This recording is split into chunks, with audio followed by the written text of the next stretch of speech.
उनके खानदान का, उनके जिम्मेदारों का। और मेरा मानना यह है कि इंशाअल्लाह ताला जनाब अतीक साहब की मजलिस में शमूलियत के बाद से यकीनन उत्तर प्रदेश मजलिस को एक तक़वियत मिलेगी और आने वाले विधानसभा के चुनाव हो या फिर फ्यूचर में हमारा पार्टी का जो काम है उससे यकीनन हमको उससे फायदा मिलेगा। मैं दिल की गहराइयों से बड़ी बहन भाभी का, उनके पूरे परिवार का वेलकम करता हूं और साथ ही साथ हमारे मीडिया के जो जिम्मेदारान हैं उनके जो अगर आप सवालात हैं तो मैं उसको देने के लिए तैयार भी हूं और पूरी तैयारी के साथ भी आया हूं ताकि आप लोगों को कोई तकलीफ ना हो। अगर आप इजाजत दें तो मैं खुद ही बिस्मिल्लाह करता हूं, शुरू करता हूं। तो आपका जाहिर है पहला सवाल होगा हमारे भाई अतीक अहमद साहब के ताल्लुक से कि आप उनको ले रहे हैं, इनके खिलाफ केसेस हैं, फुला हैं, ये हैं।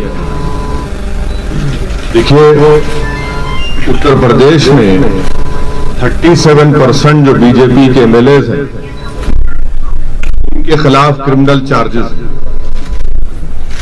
बीजेपी में जो 116 एमपी हैं उनके खिलाफ क्रिमिनल चार्जेस हैं। 87% बीजेपी एमपीज के खिलाफ सीरियस क्रिमिनल चार्जेस है 116 में से।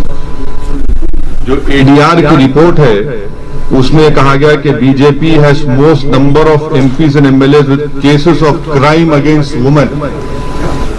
एडीआर ये कहता है कि बीजेपी एक एनजीओ है जो तमाम हम लोगों का रिकॉर्ड रखता है।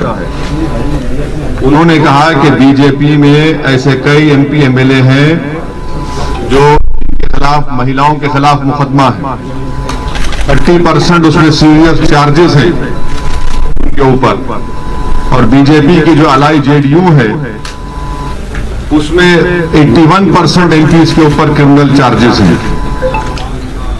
बीजेपी में एक सांसद है मध्य प्रदेश से, उनके खिलाफ तो और सीरियस चार्ज है। आप जानते हैं जो माजी में नाथूराम गोडसे को अपना हीरो माना और हेमंत करकरे के ताल्लुक से अनाप शनाप बका।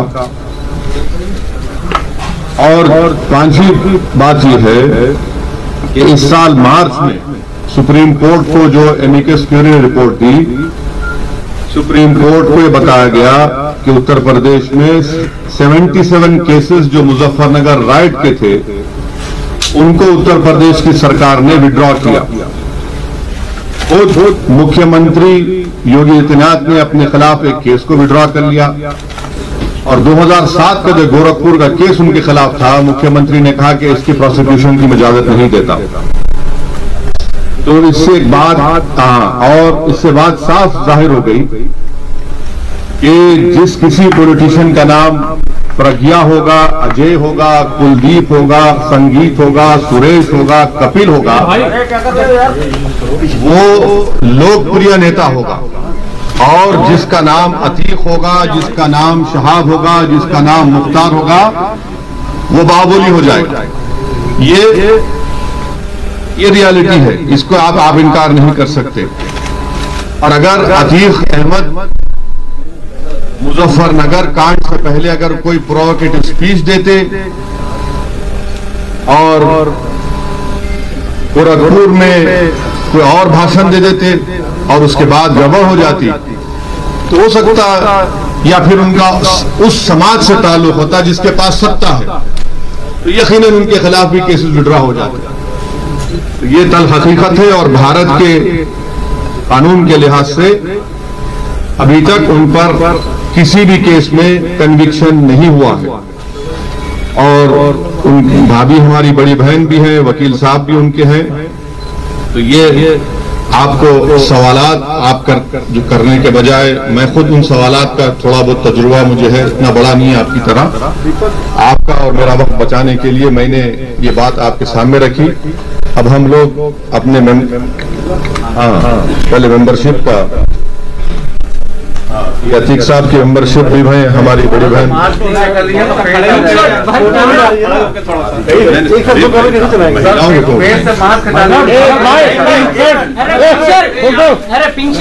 अतीक साहब की मेंबरशिप का दे रहे हैं। ये हमारी बड़ी बहन भाभी का भी मेंबरशिप हमारे और फिर पकड़ लेंगे। बिल्कुल बिल्कुल, आप जैसा बोलिए। एक बार और एक बार आप ले लीजिए, हमारा वो आप देख लीजिए, आपकी बरादरी है। तो मैं अब हाँ इधर भी देख लीजिए।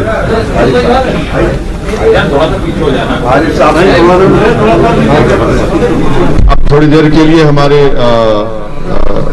अतीक भाई की वाइफ और वो हमारी बड़ी बहन आपको कुछ बोलना चाहिए।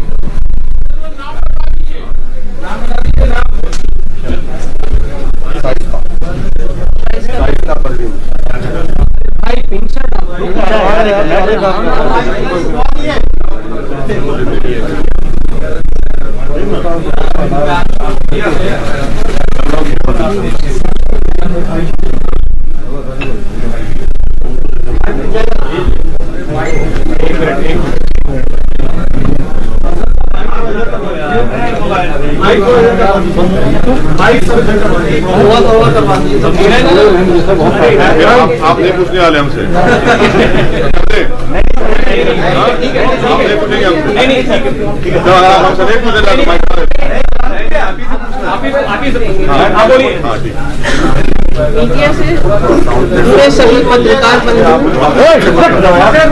मीडिया से जुड़े सभी पत्रकार बंधु आदाब, अस्सलाम वालेकुम। मैंने बंदिशे जनाब असदुद्दीन ओवैसी साहब की बहुत सी तकरीरें सुनी और पार्लियामेंट में उनके डिबेट भी सुने और उनकी काबिलियत और दूरदर्शिता से बहुत प्रभावित हुआ। बैरिस्टर जनाब असदुद्दीन ओवैसी साहब का देश के प्रति प्रेम और संविधान के प्रति उनकी आस्था, अल्पसंख्यकों एवं दलितों के प्रति उनके प्रेम और उनके मिशन को देखते हुए मैं उनकी पार्टी ऑल इंडिया मजलिस इत्तेहादुल मुस्लिमीन MIM को ज्वाइन करता हूं और मैं भी करती हूं। आप सब से सहयोग की अपेक्षा है।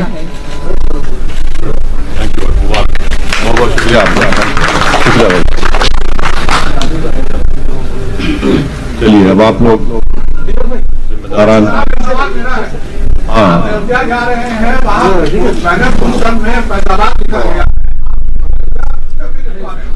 लिखना लिखेंगे, डिस्ट्रिक्ट है, अयोध्या लिखा है उसमें, हमारे शौकत साहब पीछे खड़े हैं, प्रेसिडेंट अयोध्या लिखा है।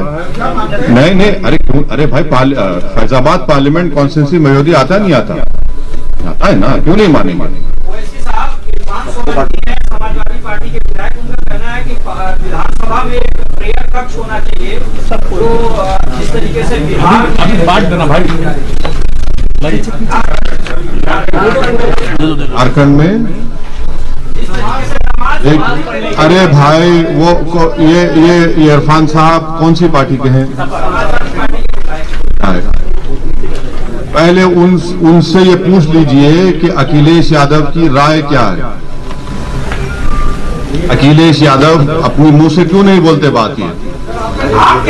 अरे झूठ, हम क्या चाहते हैं? हम ये चाहते हैं कि उत्तर प्रदेश में जैसा कि हर समाज, हर बरादरी की एक पॉलिटिकल लीडरशिप है, उनकी एक पहचान है, उनकी एक शनाख्त है, उसी तरह इंशाअल्लाह ताला उत्तर प्रदेश में मुस्लिम अक़लियत की एक इंडिपेंडेंट पॉलिटिकल वॉइस हो, जिसको भारत का संविधान उसकी इजाजत देता है।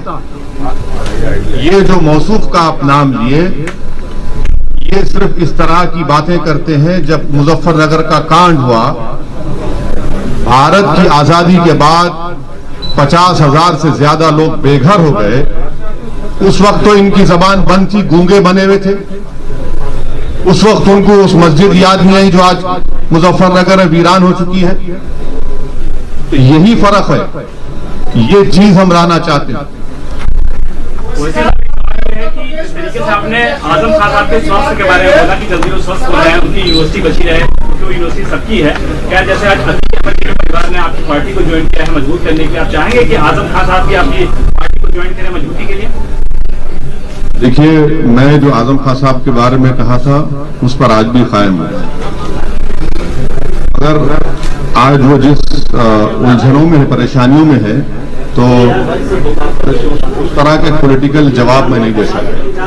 अगर मेरी नेक तमन्ना है और हमारी ऐन ख्वाहिश है कि अल्लाह सुब्हाना व तआला उनकी तमाम मुश्किलात में आसानी पैदा करे।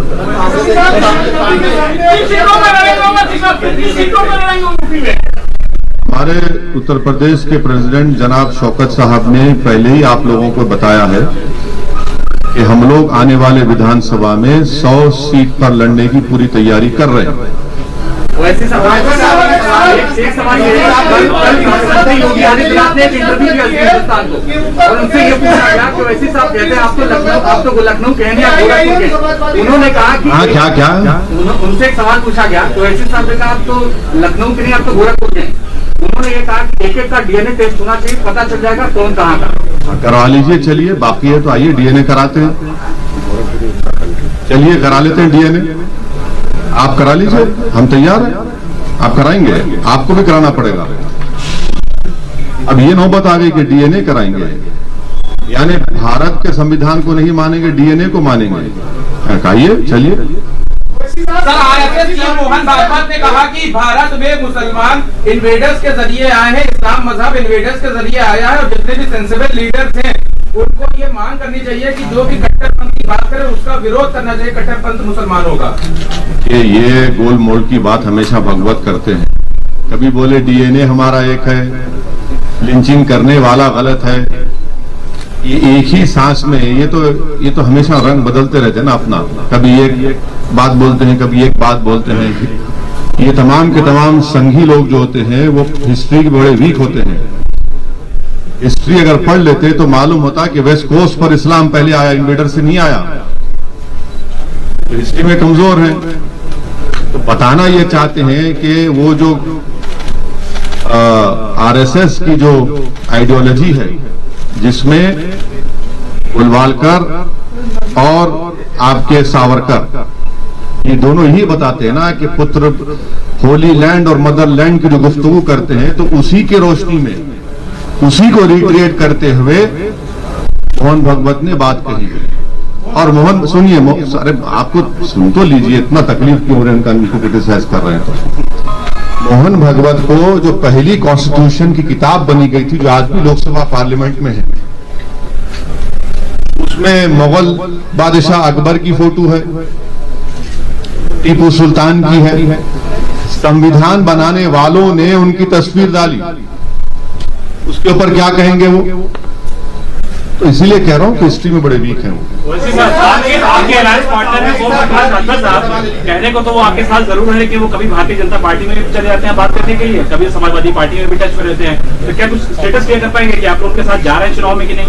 नहीं, हम उनके साथ हैं। और एक पिछले बार टीवी कॉन्क्लेव हुआ था यही लखनऊ में, हमारी उनसे बातचीत भी हुई है, और इंशाल्लाह सितंबर में हमारी दोबारा उनसे मुलाकात होगी, बात होगी। ओवैसी साहब, किन दलों से अभी तक आपका संपर्क हुआ है? उत्तर प्रदेश में 100 प्रत्याशी आप उतार रहे हैं, और आपने समाजवादी पार्टी को भी एक प्रस्ताव दिया था कि अगर यूपी में उप मुख्यमंत्री मुस्लिम होगा तो ओवैसी की पार्टी उनके साथ मिलकर चुनाव लड़ेगी, क्या आपका कहना है? नहीं, अभी तो प्रस्ताव कहाँ दिए हम, आप लोगों ने नहीं सुने, आपने हमसे पूछा था कि क्या आप इनसे अलायंस करेंगे, हमने कहा तैयार है। आप पूछिए उनसे, वो तैयार है नहीं। तो अभी तक आपके पास कोई इस तरह का कोई संकेत नहीं आया? नहीं, आपके नहीं आया तो बता दीजिए, हमारे पास तो नहीं आया। मेरा बयान नहीं, आप ही के जिम्मेदारों ने मुझसे सवाल किया था तो मैंने उसका ही जवाब दिया।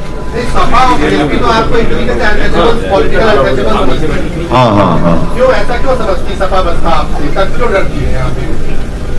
अब लैला की दुश्मनी में तो करते हैं ना पूरे मजनू, तो इनको लगता है कि सपा को या जो भी बीएसपी अगर एक ऐसा हमको अनटचेबल बनाना चाहती है तो हमको कोई एतराज नहीं है। हम उत्तर प्रदेश जनता में जाएंगे और उनको भी ये पैगाम देंगे कि देखिए ये हमको अनटचेबल बना रहे हैं। और मकसद, परेशानी इनको इस बात की है कि जब हम ये कहते हैं कि 19% मुसलमान और आप MY कॉम्बिनेशन की बात करते हैं, आप 11% और 19% गुलामी आपकी करते रहे, आपकी जय जयकार करते रहे, आपको मुख्यमंत्री बनाए, आपको वोट दे, और आप हिस्सेदारी की जब बात होती है तो बात ही नहीं करते आप। मुजफ्फरनगर का इतना बड़ा फसाद हुआ, मुख्यमंत्री जनाब अखिलेश यादव थे, अगर वो केस चला देते तो आज योगी सरकार मार्च में 77 केसेस को वापस नहीं लेती। ये हर महाज पर ये नाकाम साबित हुए। ये नहीं चाहते उत्तर प्रदेश में कि मुस्लिम माइनॉरिटी की एक इंडिपेंडेंट पॉलिटिकल लीडरशिप क्रिएट हो। ये उत्तर प्रदेश के मुसलमानों का मुकद्दर ये बना चुके हैं कि 60% ड्रॉप आउट रेट है क्लास 5 से 5, 6, 7 साल की उम्र, 14 साल की उम्र तक। 2% मुसलमान बच्चे ग्रेजुएट होते हैं, 3% इंटर पास करते हैं, 12th पास करते हैं। ये मुकद्दर बना चुके हैं। जेल में 27% मुसलमान ट्रायल है। हम ये बात कर रहे हैं लीडरशिप की, हिस्सेदारी की, तो जाहिर है इनको तकलीफ होगी। और ये जनता देख रही है कि कैसे हर समाज को उनका हिस्सा मिल रहा है। क्या आप समझ रहे हैं कि नरेंद्र मोदी ने अनुप्रिया पटेल को, बाघेल साहब को ऐसे बना दिया मंत्री? उनकी बरादरी का वोट है, उनकी जात का वोट है, कास्ट का वोट है। तो ये पूरे हर कास्ट की पॉलिटिकल लीडरशिप आइडेंटिटी बन चुकी है। जब बात मुस्लिम्स की आती है और मुसलमानों में ओबीसी मुसलमान की बात आती है तो सब कहते हैं नहीं नहीं, इससे कम्युनलिज्म बढ़ेगा। कम्युनलिज्म बढ़ रहा है, बीजेपी जीत रही है। तो अखिलेश यादव और एसपी और बीएसपी ने मिलकर अलायंस किया था, तब भी बीजेपी जीत गई। इसका जिम्मेदार कौन है फिर? मैं हूं, ये मेरी पार्टी है। मुसलमान ने तो आपको झोली भर भर कर वोट दिया, फिर कहां गया वोट? क्यों नहीं जीत पाए? आज एक एग्जांपल, आज हम रुदौली जा रहे हैं, वहां पर जैदी साहब एक कैंडिडेट होते थे समाजवादी के एमएलए, वो 2012 में हारे 1000 वोट से, 17 आया तो 31,000 वोट से हार गए, और वहां पर यादव साहब जीत गए। बताए ना समाजवादी के लोग कि जैदी क्यों हारे और यादव क्यों जीत गए। इतनी मिसालें हम दे सकते हैं। खाली मुसलमानों के सहारे आप क्यों जीतना चाहते हैं? मुसलमानों के सहारे अकेले आप 100 सीटों पे नहीं, आपका सवाल बिल्कुल सही है। मैं तो अल्लाह के सहारे जी रहा हूं और कामयाब होऊंगा। आपने गलत फहमी आपको। हाँ बिल्कुल मिला रहे हैं भाई, कौन कह रहे हैं नहीं मिला रहे हैं। आपने कहा कि आगे क्या करेंगे, हम तो बिल्कुल चाह रहे हैं। अभी हम राजभर साहब के साथ हैं, मुख्तलिफ हमारे ओबीसी ऑर्गेनाइजेशंस के साथ हैं, पार्टीज के साथ हैं। हाँ हाँ, राजा भैया की बात कर रहे हैं। जब राजा यहाँ बैठा है ना आपके सामने, हम खुद बैठे हैं भाई, क्यों आप बात कर रहे हैं? वैसे सर बिहार का उदाहरण आपके सामने है। विपक्ष के भेदभाव की सरकार बनी, क्या लगता है उत्तर प्रदेश में जिस तरह से? फिर से आप गलत सवाल कर रहे हैं। आप स्टडी करके देखिए, आप एक जिम्मेदार जर्नलिस्ट हैं। नहीं, आपको जिम्मेदार है, आप बड़े पढ़े लिखे हैं, आपको थोड़ा रिसर्च करना चाहिए। कितने अच्छा, अब ठीक है, चलिए अब आपसे बहस होगी। अब बताइए कितने सीट है मैम लड़ी? बिहार में आप 5 सीटें जीते। लड़े कितने? अरे आपने 60-70 सीटों पे। झूठ अब अपना मजाक मत बनाइए। देखिए मजाक मत बनाइए, आपकी झूठ साबित हो गई, आपकी झूठ साबित हो गई, आपकी झूठ साबित। छोड़ रहे, ठहरिए, अब सुनिए, अब सुनिए। देखिए आपके इग्नोरेंस को तो हम नहीं हटा सकते, मगर आपको बता रहे हैं। आपने कहा बिहार में 60-70 लड़े हम, आपने कहा ना अभी नहीं लड़े।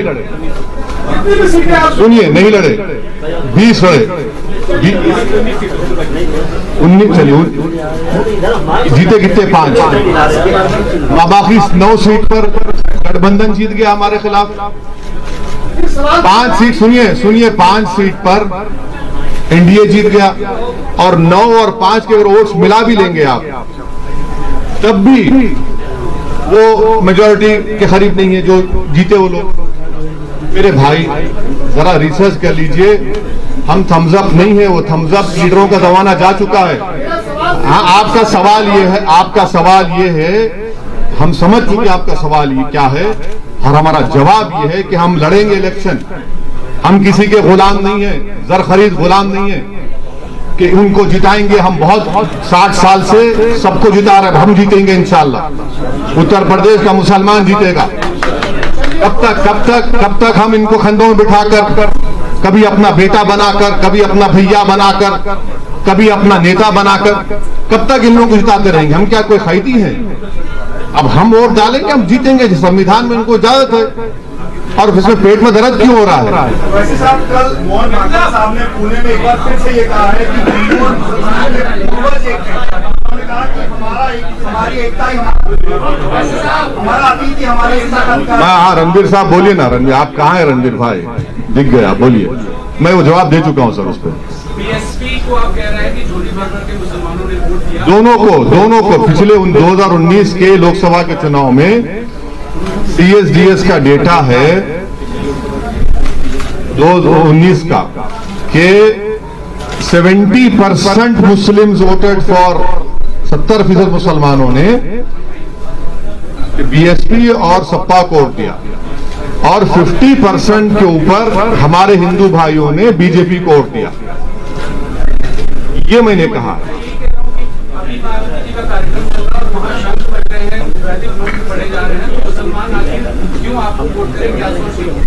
वहाँ जय श्री राम के नारे भी आज लगे हैं। हाँ, नहीं, देखिए वो उनके पार्टी का प्रोग्राम है, जो करते कर लें। हमारा जो पॉलिसी, हमारा जो पॉलिटिकल ऑब्जेक्टिव है, हमारा जो कोशिश है उत्तर प्रदेश में, वो आपके सामने रख रहा है। यूपी के इस इलेक्शन में तालिबान भी एक मुद्दा होगा, आपका क्या सोचना है? क्या होगा? तालिबान है वो यूपी कौन बना रहा है? मैं आपको बताऊं, ऐसे नाम लेने से क्या मतलब है? किसी पार्टी का नाम नहीं ले रहा हूं। अरे आप क्यों डर रहे हैं? का भी विवादित बयान आया। नहीं, बीजेपी कह रही है कि जो तालिबान का सपोर्ट कर रहे हैं, यहाँ पे ऐसे लोग हैं जो सपोर्ट कर रहे हैं। ये बोलिए ना, नाम लेके बोलिए। तो सुनिए, हाँ सुनिए, हकीकत ये है कि भारत के टैक्स पेयरों के पैसे 35,000 करोड़ रुपये हमने अफगानिस्तान में लगाए, जिसमें वाजपेयी सरकार भी सत्ता में थी, मनमोहन सिंह की सरकार और मोदी सरकार की 6.5-7 साल। ये 35,000 करोड़ में हमने डैम बनाए, अफगानिस्तान में हमने उनकी पार्लियामेंट बनाई, ईरान से छबार पोर्ट हम बना रहे हैं ताकि वहां से ट्रेड हो सके अफगानिस्तान में। अब वहां पर तालिबान आ चुका है, और पिछले 20 साल में हर साल हमने करीब 800 से 900 अफगानियों को अफगानिस्तान से भारत लाकर उनको एजुकेशन करवाया, doctor, engineer, Indian military academy पढ़ाया। तो ऐसे 16,000 लोग हुए। हम ऑल पार्टी मीटिंग में गवर्नमेंट मोदी सरकार से सवालात की, जो मैं दोहरा देता हूं, आपकी आसानी हो जाएगी समझने के लिए। मैंने पूछा कि क्या तालिबान एक टेररिस्ट ऑर्गेनाइजेशन है? अगर है तो यूनाइटेड नेशन में भारत सैंक्शन कमेटी का चेयरमैन है, तो क्या उनको डीलिस्ट करेगा या उनको वैसे ही बरकरार रखेगा? नंबर 1। अगर ये नहीं करते तो क्या आप अनलॉफुल एक्टिविटीज प्रिवेंशन एक्ट में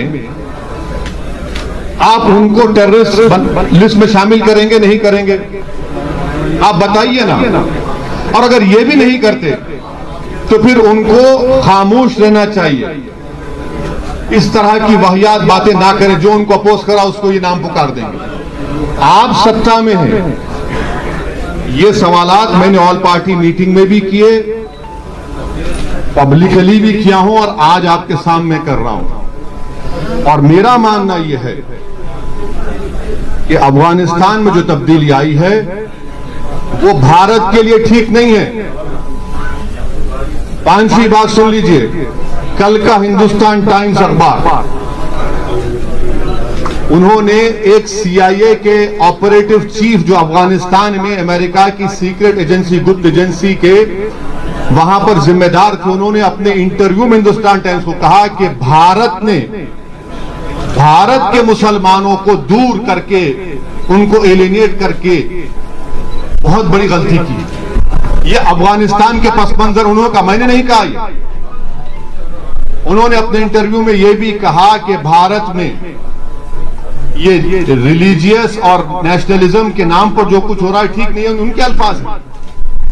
मैं फिर से आपके जरिए से मोदी सरकार से पूछ रहा हूं, वो जो CIA का जो जिम्मेदार आदमी अफगानिस्तान में था, जो ट्रंप सरकार को और बाइडेन को भी उनके लिए एडवाइस का, क्या वो सही कह रहा है झूठ? अगर झूठ कह रहा है तो कंडेम करिए उसको आप।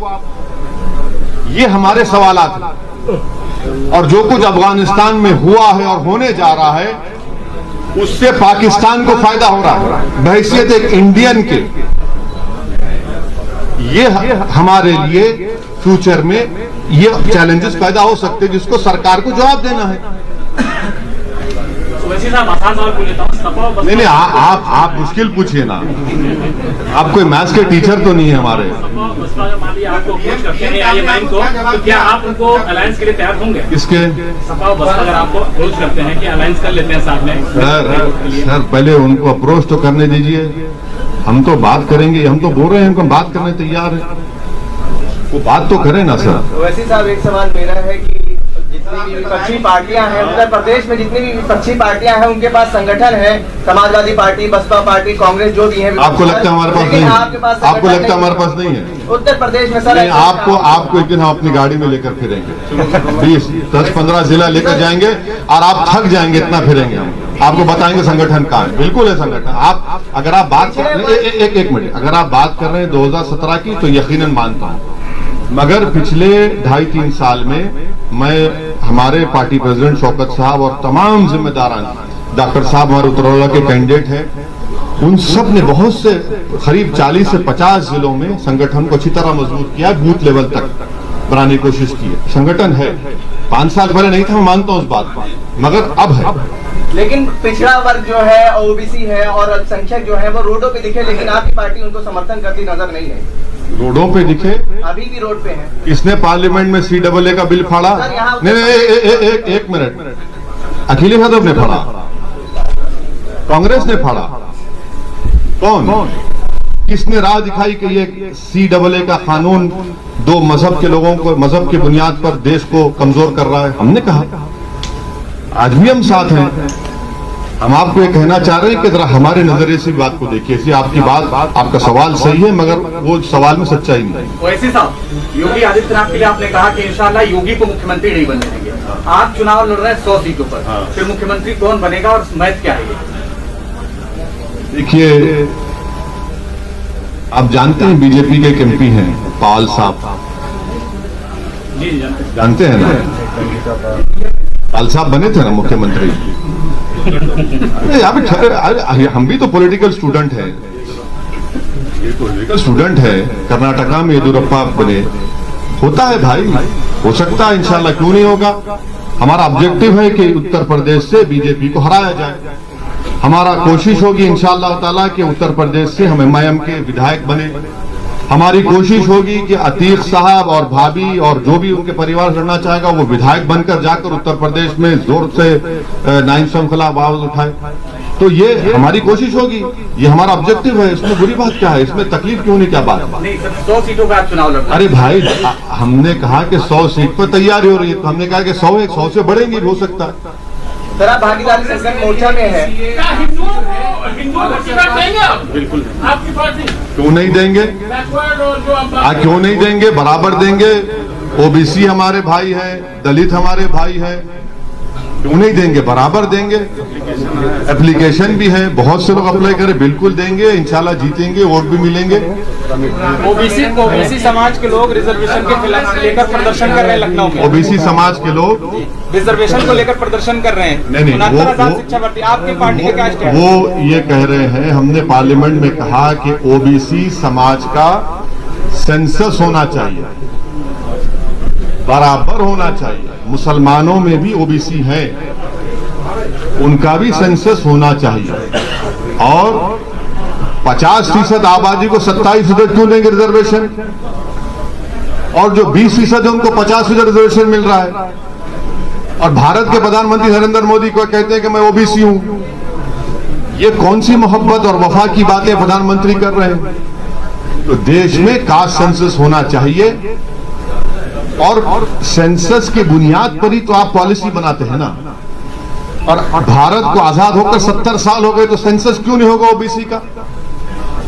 जब सेंसस में SC, ST, minority, Hindu, non Hindu लिखा जाता है, रिलीजन का, तो ये क्यों नहीं किया जाता? करना चाहिए हम बराबर। और आखिरी बात, 50% का ये जो रिजर्वेशन है इसको खत्म करना चाहिए, इसको आगे बढ़ना चाहिए। ये हमारा पार्टी का, हमने बात पार्लियामेंट में अपनी स्पीच में कही, आप देख भी सकते हैं। Thank you sir, thank you.